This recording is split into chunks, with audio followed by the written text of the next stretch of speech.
Back on the season premiere of Hockey Night in Canada, second intermission means the Saturday headlines. Elliotte, you could do 20 minutes on the New York Rangers, but how about a couple? I'd love to do 20 minutes. I don't know if the audience would enjoy it as much, though, Ron. Well, first of all, the big story of the week is Shesterkin, no question about it, and the turning down of an 8 times $11 million a year offer. And one of the things that came out of this was, does the start of the season really mean the end of negotiations? Because there had been a soft deadline on the start of the year to get this done. Well, look, I think there were some hard feelings this week that this got out, but the overall position seems to be that the Rangers believe that if they can get to a number that makes Shesterkin happy, that the start of the season doesn't mean this can't get done at some point. And that's what representatives are for, to handle all this. And I generally hear that the word is that the Rangers feel if they get to a number that he likes, they can still get it done in season. We'll see what happens.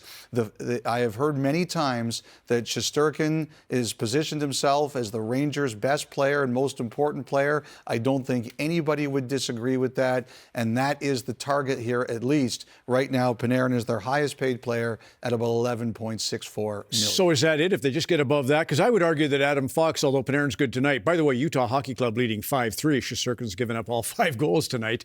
But you got Fox to consider if you're the Rangers and say, well, what about him? He's only making 9.5.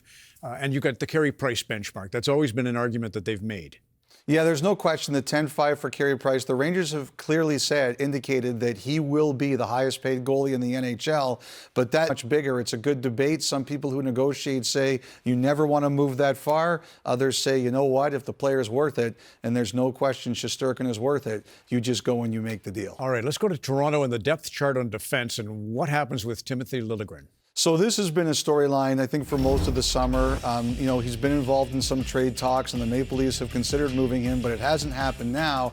And, in the preseason, he moved down the depth chart. He hasn't played yet, and Toronto is preaching patience with this.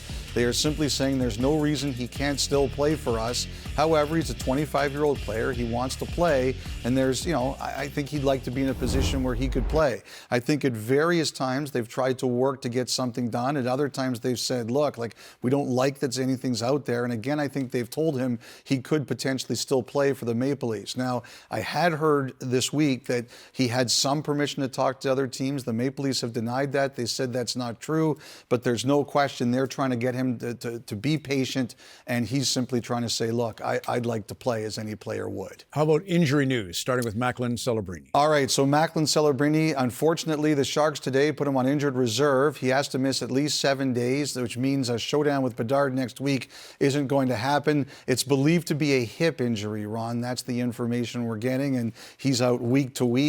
Also today, good news for Vancouver. It looked bad for Tyler Myers last night. They're saying lower body day-to-day, and he is going on the road trip with them.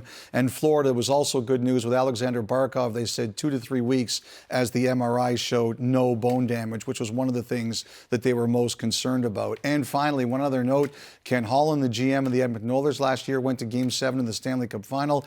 There's been some talk about his future and what he might be up to do. I do believe one of the options on the table is a role in hockey operations in the NHL. They've spoken to him about it, think it would be a great move, but he has time to decide to see what his future will be, Ron.